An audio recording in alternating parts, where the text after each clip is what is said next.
Assalamualaikum warahmatullahi wabarakatuh. Salam sejahtera untuk kita semua. Salam sehat. Oke, di mata kuliah bioteknologi terapan kita akan membahas mengenai perbanyakan inokulum. Masih lanjutan dari pertemuan sebelumnya mengenai pupuk hayati, ya kan? Nah, dari pupuk hayati itu ada beberapa jenis mikroba yang bisa kita perbanyak atau kita gunakan sebagai pupuk hayati. Tapi sebelum digunakan sebagai pupuk hayati, kita harus perbanyak dulu nih inokulumnya dari mikroba tersebut.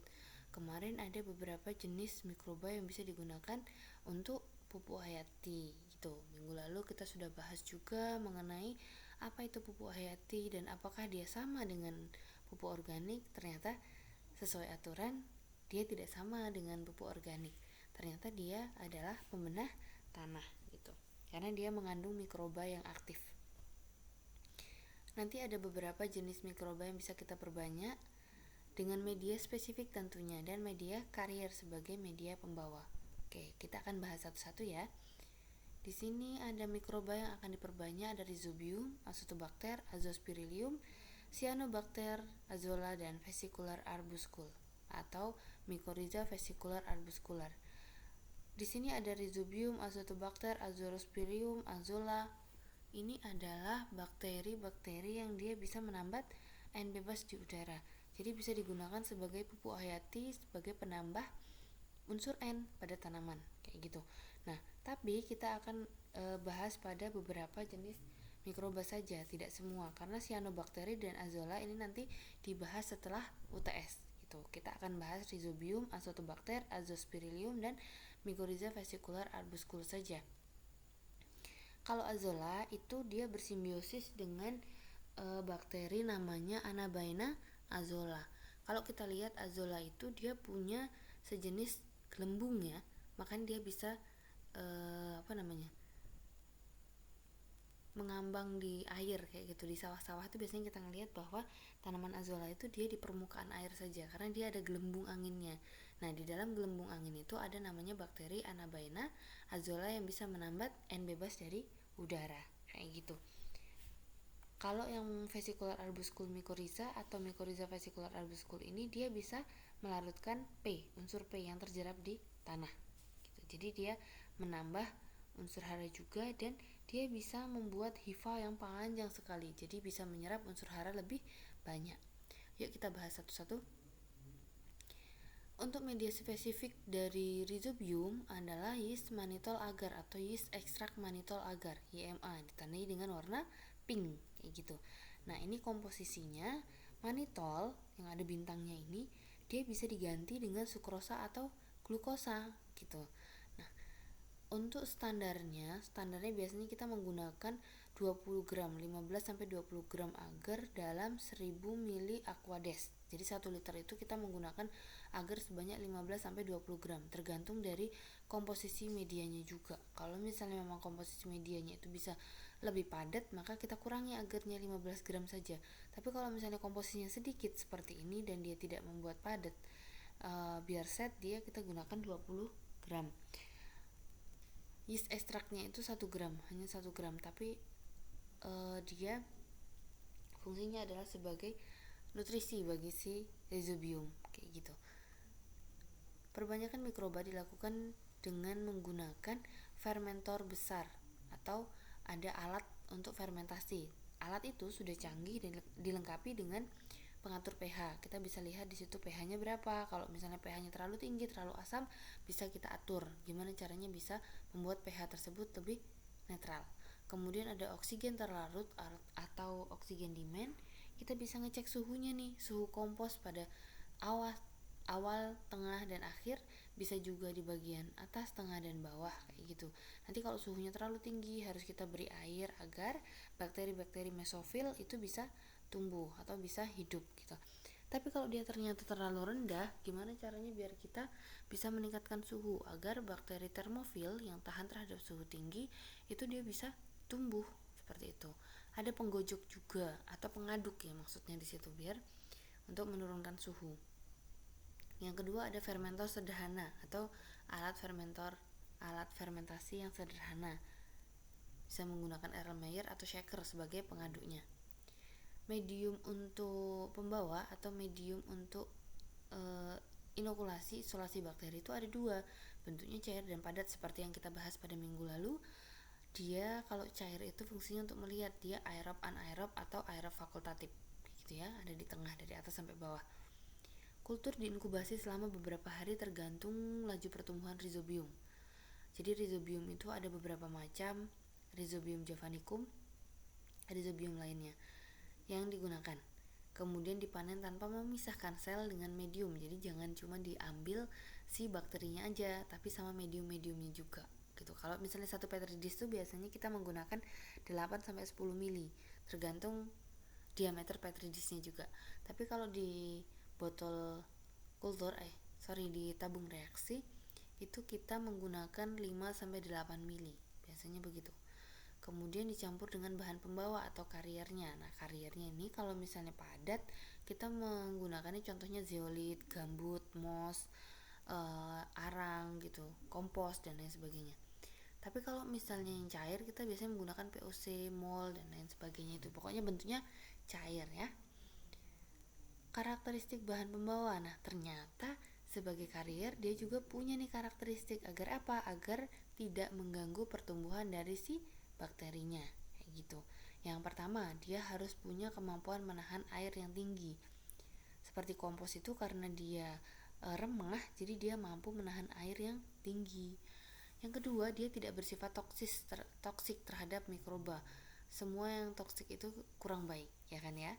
Jadi pilihlah bahan pembawa yang tidak bersifat toksik terhadap mikroba. Jangan sampai nanti ketika ditambahkan ternyata mikrobanya malah mati kayak gitu ya. Terus yang ketiga, mendukung pertumbuhan mikroba. Harus ada unsur-unsur yang bisa mendukung pertumbuhan mikroba. Misalnya minimal ada karbohidratnya, ada glukosanya, ada selulosnya kayak gitu ya. Jadi selama dia tuh disimpan itu mikrobanya tetap hidup, makan dari si kariernya.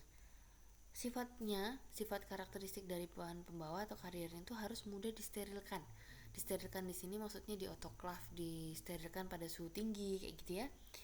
Kemudian mudah diperoleh dengan harga murah. Oke, kita di sini harus memikirkan bahwa ketika nanti suatu inovasi itu diadopsi oleh banyak orang, terutama pihak petani, jangan sampai kita menggunakan bahan dengan harga yang murah dengan harga yang tinggi.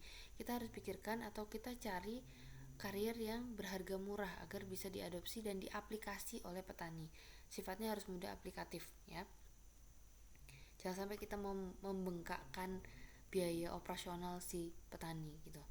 Mempunyai daya lekat terhadap benih. Kalau memang kariernya nanti akan diperlakukan pada benih atau jadi coating kayak gitu, kita harus punya daya lekat terhadap benih yang tinggi. Misalnya kita menggunakan sejenis tepung-tepungan gitu ya. Mudah diatur pH-nya. pH setiap bahan pembawa itu kan akan beda-beda, tapi jangan sampai pH-nya itu jauh. Misalnya harusnya tanaman itu butuh pH yang netral, ternyata dia asam media kariernya gitu, jangan ya. Harus bisa diatur pH-nya. Tidak mencemari lingkungan. Nah, ini poin penting sekali karena karier ini nanti sifatnya akan jauh lebih banyak daripada media spesifik, ya kan? Kalau misalnya di trichoderma itu trichoderma 100 gram untuk 100 kilo pupuk kompos kayak gitu.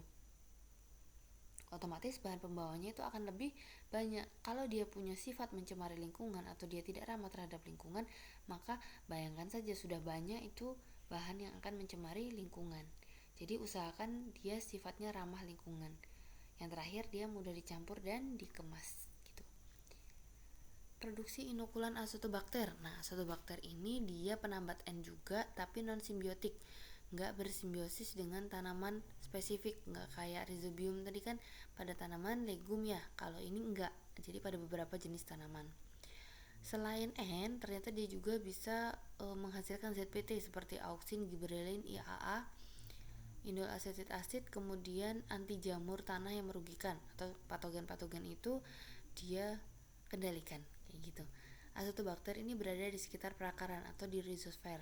Prinsip dasar inokulan Azotobacter serupa dengan Rhizobium, tapi medium perbanyakannya asbi.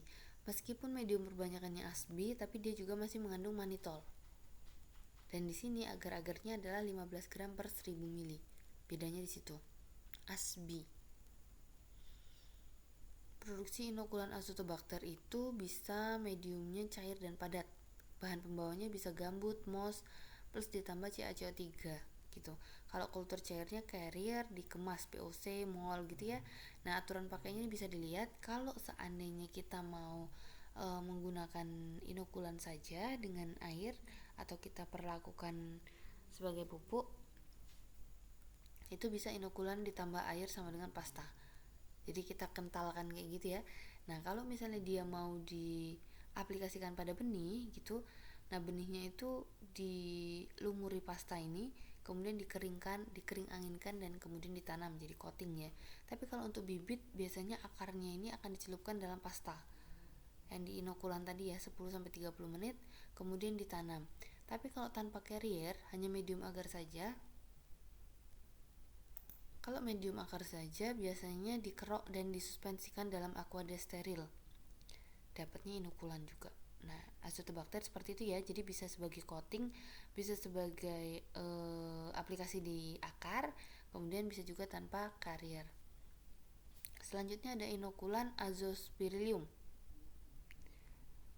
Azospirillum ini bakteri penambat non-simbiotik sama kayak Azotobacter ya kan, dan di daerah perakaran rumput. Perannya penambat N dan sebagai PGPR. Azospirillum ini ada macam-macam. Kalau untuk yang di jagung itu Lipoverum, kalau yang di padi itu Brasiliensis.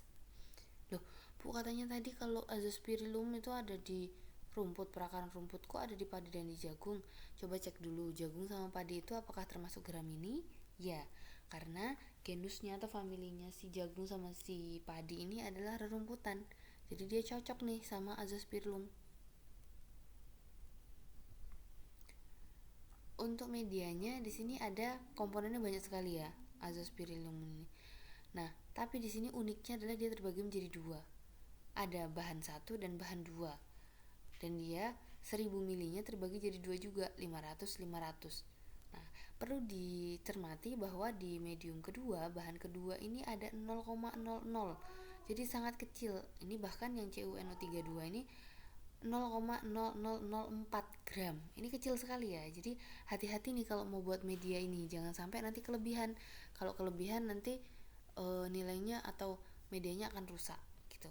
0,0004 ini harus diambil dengan ketelitian tinggi. Itu biasanya kita menggunakan harus menggunakan timbangan yang memang 0,00, bahkan hindari dari hindari dari AC, angin ataupun dari bahan atau penyebab bergesernya timbangan gitu ya. Jadi hati-hati kalau nimbang dengan angka-angka yang 0,00 seperti ini. Uniknya lagi dari media Azospirillum ini adalah kita harus mensterilkan dengan dua tahap yang berbeda. Jadi larutan 1 dan 2 atau bahan 1 dan 2 ini tidak boleh digabung, sterilnya dipisah. Baru nanti ketika mau dituang ke media, kita baru tambahkan bareng. Medium Azospirillum itu larutan 1 dan 2 nya disterilkan secara terpisah menggunakan medium padat plus agar 1,5-2% ditambah 2 mili Bromthymol blue. Bromthymol ini fungsinya untuk mengatur pH. Kemudian biomasa sel yang bisa dipanen itu 3 hari setelah inkubasi pada suhu 35 derajat, sedikit hangat ya. Suhu ruang dan suhu manusia biasanya gitu. Nah, untuk Azospirillum ini 3 hari ternyata 72 jam. Padahal biasanya kalau untuk bakteri itu mulai bisa dipanen setelah 48 jam. Nah, bahan pembawanya atau carriernya Azospirillum ini adalah gambut, pupuk kandang, dan arang. Jadi dia lebih kepada bahan pembawa yang padat. Ketahanan hidupnya paling baik dengan carrier pupuk kandang plus tanah itu 1:1. 1:1, jadi seimbang ya, sama ya. Untuk Mycorrhiza vesicular arbuscule ini boleh disebut MVA, boleh VMA. Yang pasti di situ ada Mycorrhiza vesicular arbuscule. Vesicle dan arbuscule itu yang sudah kita sebut ya. Kalau ini vesicle dia bentuknya itu seperti buletan gitu. Vesicle, arbus itu dia kayak bunga keruwel-keruwel gitu. Dia ini jamur non patogenik yang berasosiasi dengan tumbuhan. Dia jamur tapi dia entomopatogen, bisa mengendalikan si patogen penyebab penyakit gitu. Ada 3 macam asosiasinya, entomomycorrhiza, endomycorrhiza, sama ectendomycorrhiza. Peranannya ini bisa membantu menyerap unsur hara P, Cu, dan Zn. P itu kan mudah sekali dia terjerap di tanah ya, baik pada tanah asam ya kan, maupun pada tanah basah yang sangat basah itu dia terjerap. Nah, si mycorrhiza ini dia mampu mengeluarkan senyawa yang bisa melepas ikatan P di dalam tanah dan membantu pembentukan bintil akar. Nah, kalau pembentukan bintil akar antara MVA dengan yang Rhizobium itu dia sedikit berbeda. Kalau Rhizobium itu bakteri Rhizobium itu menginfeksi di akar dan bentuk bintil. Nah, mycorrhiza juga begitu. Namun tidak boleh disamakan ya antara bintil yang terdapat pada tanaman selain legum itu bisa disebabkan oleh mycorrhiza, bisa disebabkan oleh nematoda seperti itu. Nah, kalau misalnya ada bintil tapi dia tumbuhnya bagus, itu bisa jadi mycorrhiza. Tapi kalau misalnya bintil tapi dia malah sakit tanamannya, itu bisa jadi karena nematoda ataupun mikroorganisme patogen. Bintil akar terbentuk karena ada apa? Infeksi dari mikroba. Jadi walaupun nematoda itu termasuk dalam patogen, tapi ketika terjadi infeksi pada akar, dia pasti akan membentuk bintil untuk tempat tinggal bagi si mikroba tersebut tinggal di dalam tanah, tinggal di dalam akarnya. Yang ketiga, peranannya adalah meningkatkan toleransi terhadap cekaman kekeringan. Karena apa? Karena si MVA ini punya hifa eksternal yang sangat panjang sehingga bisa membantu tanaman menyerap nutrisi atau hara air lebih jauh gitu. Tahapan isolasi MVA itu yang pertama kita ambil tanah, isolasi spora MVA-nya, nanti ada caranya setelah ini. Sterilisasi permukaan dari medianya, terus spora MVA itu dimasukkan dalam pot steril diisi air ya. Nanti isolasi sporanya setelah kita dapat, kita sterilisasi permukaan dan spora MVA-nya itu dimasukkan dalam pot steril. Maksudnya pot steril di sini bebas dari penyebab penyakit gitu ya. Kemudian tanaman inang tumbuh di pot bibit tanaman, ditanami tanaman, kemudian dicek keberadaan spora pada akarnya bagaimana. Akarnya itu kemudian dipotong untuk inokulum awal. Nanti kita lihat ya inokulum awal itu apa. Itu bisa ditanam, disimpan nanti kalau misalnya dibutuhkan dia bisa diperbanyak gitu. Nah, inokulum awal dibenamkan dalam pot, kemudian benih ditumbuhkan di sekitarnya. Fungsinya untuk apa? Agar mycorrhiza ini nanti bisa tumbuh duluan. Nah, mycorrhiza tumbuh, kemudian nanti dia menginfeksi akar si tanaman yang baru ditanam. Benihnya itu sudah tumbuh akar, kemudian nanti menginfeksi. Terus diinokulasikan pada pot yang lebih besar, bibit diambil setelah 3-4 bulan kemudian, akar dihaluskan bersama tanah. Nah, habis itu inokulum MVA siap digunakan. Ini adalah langkah-langkahnya ketika kita mau isolasi MVA. Pertama kita ambil sampel tanah, boleh 50, boleh 100. Kemudian kita masukkan dalam beker glass sekitar 500 ml, kemudian diaduk hingga homogen. Nah, untuk disaring kita menggunakan saringan bertingkat itu ya, tapi yang dipakai cuman yang 63 sama 125 mikrometer. Tuh. Ini satuannya mesh sebenarnya, ada 100 mesh kalau nggak salah, ada berapa mesh gitu lagi. Ini bertingkat yang kita gunakan, terus airnya disaring ke sini. Yang tadi suspensi ini disaring ke sini, kemudian campurkan dengan cairan glukosa 60%. Fungsinya untuk apa? Fungsinya untuk membagi. Karena mycorrhiza ini kan terlalu ringan dan air itu kan juga berat ya. Jadi kita tambahkan glukosa biar lebih berat. Jadi mudah memisahkan larutan dan endapan. Kemudian disentrifuge selama 30-60 detik. Supernatan atau endapannya ini nanti akan dibuang spora yang terapung atau melayang di larutan glukosa. Dia kan lebih ringan ya. Nah, habis itu dia dimasukkan lagi atau disaring lagi ke 63 mikrometer. Dicuci sporanya itu di bawah air mengalir dari larutan gula. Habis itu nanti baru disimpan di petri dish. Petri dish yang sudah diberi kertas saring dengan garis grid itu. Diamati di bawah mikroskop stereo binokular. Nah, isolasi ini dilakukan dengan metode penyaringan basah atau menurut metodenya Pacchioni 92 dan sentrifugasi menurut Brundtland 96. sama aja, ini sebenarnya adalah penjelasan dari yang di atas kayak gitu ya. Jadi yang pertama itu ini disentrifuge selama 30 sampai 60 dengan kecepatan 2500 rpm selama 5 menit. Kalau ini di sini fungsinya untuk apa? Menghomogenkan campuran glukosa. Tuh, kemudian dari tabung itu semuanya dibuang yang larutannya, di sentrifuge lagi setelah itu dengan 2000 rpm selama 1 menit. Ini ya, 30 sampai 60 ini. Hasil penyaringan spora dituang pada cawan Petri ini yang sudah diberi kertas saring. Jadi nanti diamatinnya di stereo binokuler di mikroskop. Nah, ini tadi saringan yang saya maksudkan. Ada satuannya MES, ada 45 mikrometer, itu 100, biasanya di sini ada tulisannya, ada keterangannya gitu ya. 80, 60, 40, 20, 10 bisa diperhatikan sendiri. Jumlah spora dalam 100 gram tanah itu dihitung dengan rumus ini, kepadatan spora, jumlah spora, berat tanah yang dianalisis, dan nanti perbagiannya. Nah, jumlah spora ini bisa dilihat menggunakan mikroskop binokuler itu. Itu saja yang bisa saya sampaikan, semoga bermanfaat. Kurang lebihnya saya mohon maaf. Saya akhiri, wassalamualaikum warahmatullahi wabarakatuh.